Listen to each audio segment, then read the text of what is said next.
Ante una sociedad en la que se está viviendo muchos cambios actualmente, uno de los grandes desafíos actuales consiste en que se tiene que afrontar los temas de educación y formación del alumno únicamente sin responsabilizar a una sola entidad educativa que vendría siendo la escuela. También el objetivo es aclarar que la escuela no únicamente va a brindar la educación para el alumno, sino que también el núcleo principal, o por así decirlo, la familia, tiene que afrontar esta responsabilidad a su vez. En este lapso también se pueden encontrar dos problemáticas por ambos puntos. En la primera, al hablar de la familia, podemos ver que es literalmente donde empieza el aprendizaje para el niño.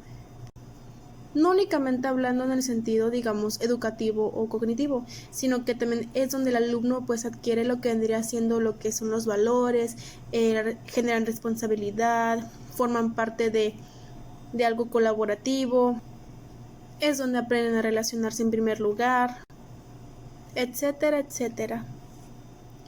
Pero al hablar en el seguimiento en el que el alumno está tomando, digamos, un tema de matemáticas y esta tiende a ser una tarea que se tiene que evaluar en la casa, puede que el padre de familia no tenga tanto el conocimiento para poder expresarse o explicarle de la manera en la que se le explica en la escuela, que es donde se supone que el maestro está más preparado para, digamos, poder bajarse a lo que el alumno sabe o cómo percibe el conocimiento y explicarlo de la manera en la que el alumno pueda apropiarlo.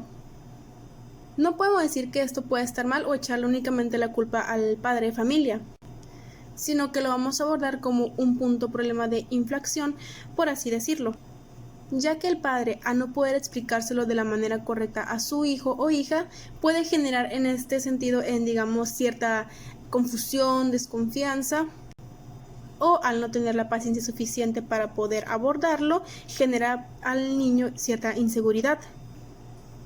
Ahora, si hablamos en el sistema educativo, alias la escuela, podemos decir también esta, digamos, característica. El docente y los directivos ya tienen demasiado trabajo que hacer.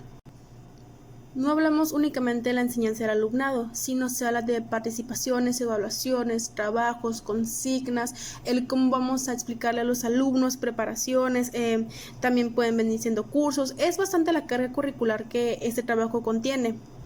Ahora, si mezclamos que el padre de familia no pueda tener, digamos, la suficiente atención con el alumno, y si mezclamos la carga curricular que el docente lleva en su día a día, podemos ver qué es lo que el problema choca entre ambas partes.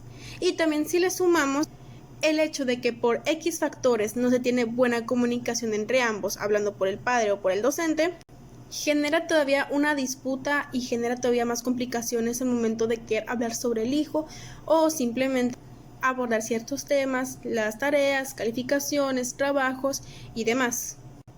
Es por esto que en este video se quieren abordar los llamados puntos de convergencia. ¿Qué es lo que quiere decir esto?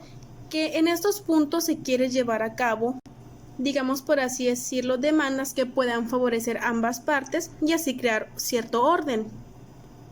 Estas demandas se dividen en dos y vamos a empezar con la demanda de la escuela a la familia. En este caso es lo que los profesores desean abordar para la interacción con el alumnado con su familia y cómo éstas pueden ayudarle ante ello.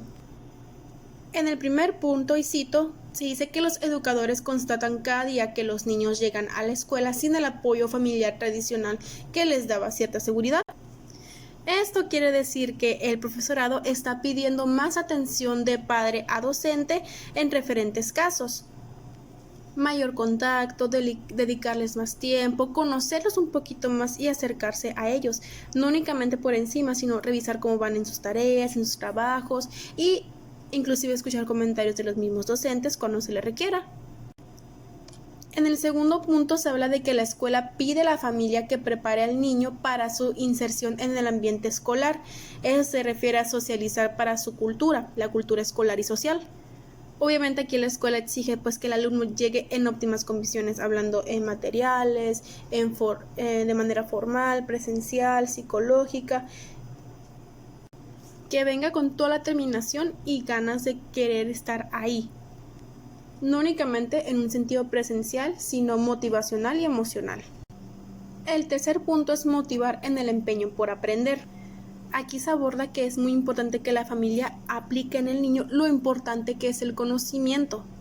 En este caso es saber cómo motivarlo, decirle que en un futuro próximo en el que él ya sea una persona adulta, todos los beneficios que aborda pues la educación, no únicamente hablando de un modo ambiguo o frío, sino que el alumno también sepa relacionar su entorno en valores, en tipo de socialización, medios económicos y con sus cercanos. En el punto 4 habla que los profesores recuerdan a los padres el papel tan importante que tienen en la creación de un clima facilitador del trabajo intelectual. En este caso, y cito, es el fomentar el estudio así como la creación de hábitos de trabajo intelectual, en especial despertando la responsabilidad en sus hijos. En el número 5 se pide que se preste atención al tiempo de ocio o de juego de sus hijos. Se deben de marcar márgenes y tiempos. No únicamente que el alumno se lleve en el sentido lúdico de ocio, sino que el mismo padre de familia se acerque todavía más al hijo.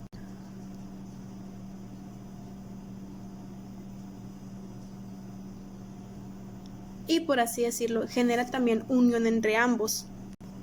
En el número 6 se habla de mayor atención al aprendizaje de normas en el ambiente familiar. Aquí es únicamente ponerle en claro de que en todas partes va a haber reglas y esas reglas se deben de cumplirlas. Que en donde se presente, por así hablarlo, en su escuela, va a haber una autoridad en la que se tiene que tener, digamos, respeto y cumplir lo que la autoridad se le pida. Y obviamente el padre de familia también se muestra como una autoridad. Y el alumno tiene que aprender a, digamos, el hacer caso. Y también ante ello, ante esta responsabilidad, los alumnos pueden adquirir, por así decirlo, participar en la toma de decisiones normativas, ya sea para realizar reglas dentro del hogar. En el número 7 nos habla de atender a la orientación personal y a la educación sexual de los hijos. Se menciona que en ambos aspectos se requiere un clima afectivo en la familia, ser oportunos, evitar preguntas invasivas, ser franco a lo que el alumno va a cuestionar en sí. Si se tiene una pregunta, por así decirlo, de ciencias naturales, que se está hablando de la sexualidad, el padre tiene que tener conciencia de que el alumno debe aprender eso y por lo tanto nosotros no tenemos que crear ese morbo entre la mente del alumno, sino contestarlo de la manera más lógica y respectiva posible. En el número 8 se habla de la educación en valores. Como se hablaron en anteriores casos, obviamente es educar al niño con los valores, ese el respeto hacia todo lo que lo rodea, la responsabilidad, la tolerancia, el saber trabajar en equipo, la convivencia, todo para la formación plena y social del alumno.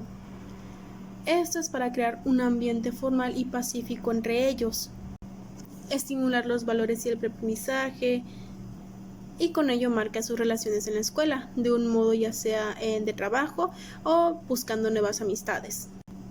Y en el número 9, se habla de una cuestión importante en estos momentos, que es la elección vocacional de los jóvenes. Esto pues ya se habla más que nada de saber, de poder platicar con el alumno lo que él espera en un futuro.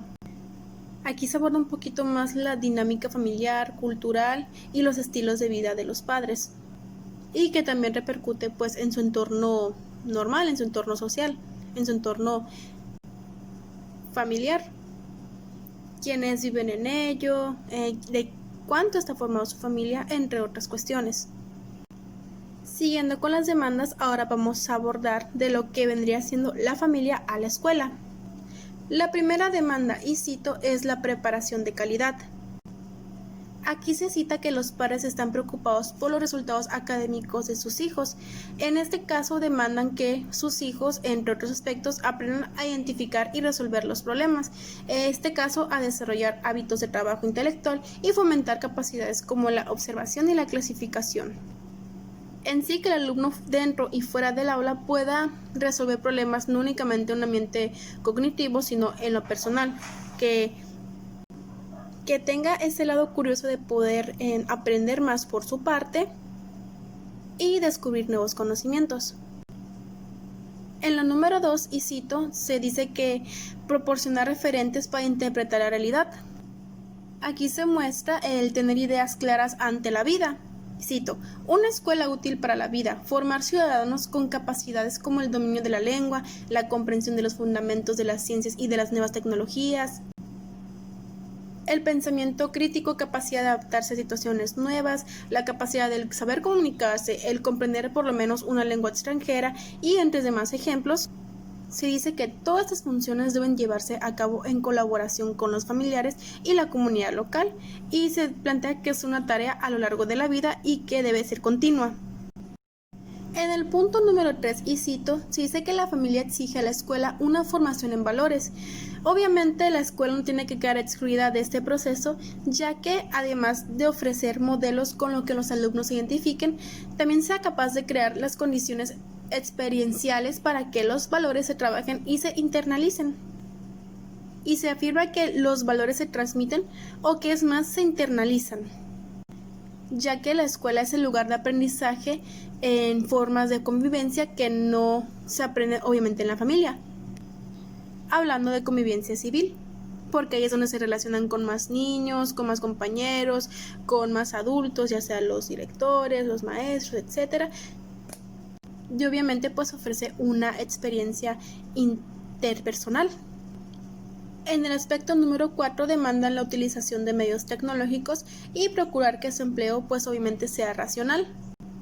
En este caso demandan que deben procurar una actitud crítica en los adolescentes de modo que aprendan a seleccionar y jerarquizar las múltiples informaciones que transmiten. No desaprovechar los medios tecnológicos, más que nada aprovecharlos al 100%, no de una manera ósea, sino formativa. En la demanda número 5 se habla de atención a las diferencias individuales.